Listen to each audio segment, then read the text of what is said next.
वक्रतुंड महाकाय कोटि सूर्य समप्रभा निर्विघ्नं कुरु मे देव सर्वकार्येषु सर्वदा सर्वमंगल मांगल्ये शिवे सर्वार्थ साधिके शरण्ये त्र्यंबके गौरी नारायणि नमोस्तुते।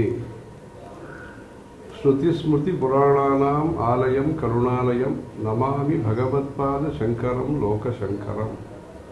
अपार करुणा सिंधुं ज्ञानदं शांत रूपिणं श्री चंद्रशेखर गुरुं प्रणमामि मुदान्वहम्।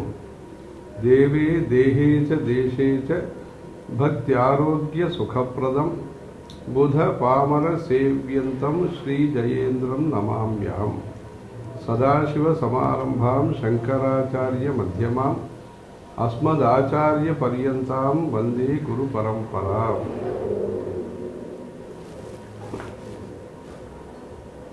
அறம் செய்ய விரும்பு என்றும் ஆலயம் தொழுவது சாலவும் நன்று என்றும் நம்முடைய பாரம்பரியத்திலே தர்ம சிந்தனை முக்கியம் என்றும் கோவில்களுக்கு நாம் சென்று அபிஷேக அர்ச்சனை பிரதட்சணங்கள் பல்வேறு உபாசனா மார்க்கங்களை அனுஷ்டித்து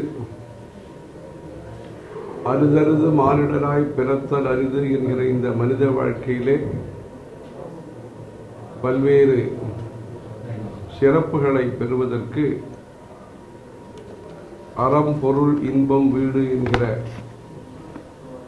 பல பலன்களை பெறுவதற்கு தெய்வ வழிபாடு என்பது மிக முக்கியமானது. நம்முடைய தென்னிந்தியாவை சார்ந்த மக்கள் உத்தியோக நிமித்தம் பல்வேறு நகரங்களிலே வட இந்தியாவிலே வசிக்கக்கூடிய சூழ்நிலையிலே தலைநகர் டில்லி மாநகரத்திலே அருள்மிகு காருண்ய மகாகணபதி ஆலய ஜீர்ணோத்தாரண அஷ்டபந்தன கும்பாபிஷேக விழாவை தொடர்ந்தாற்போல் 4 நாட்களாக பல்வேறு யாகசாலை பூஜைகளை எல்லாம் நடத்தி இன்றைய தினத்திலே புதன்கிழமை அனுராதா நட்சத்திரம் யதீபாத யோகம் பத்ராகரணம் புதவாசனம் இப்படி சிறந்த முகூர்த்த நாளிலே இந்த கும்பாபிஷேக விழாவை அங்கிருக்கக்கூடிய கணேச சேவா சமாஜ் மண்டலி அவர்கள் நடத்தி தொடர்ந்து நம்முடைய பக்தி பாரம்பரிய தர்ம சிந்தனைகளை சேவை மனப்பான்மையை வளர்ப்பதன் மூலமாக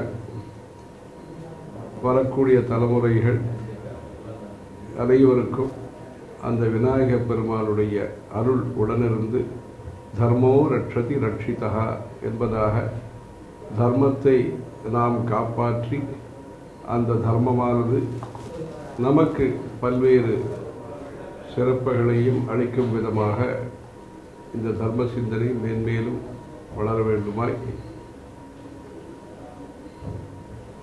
அழகான காஞ்சியில் புகழாக வாழ்ந்திடும் அன்னை காமாட்சி உமையை என்கிற காமாட்சி அம்மனை பிரார்த்திக்கிறோம். ஹர ஹர சங்கர ஜெய ஜெய சங்கர.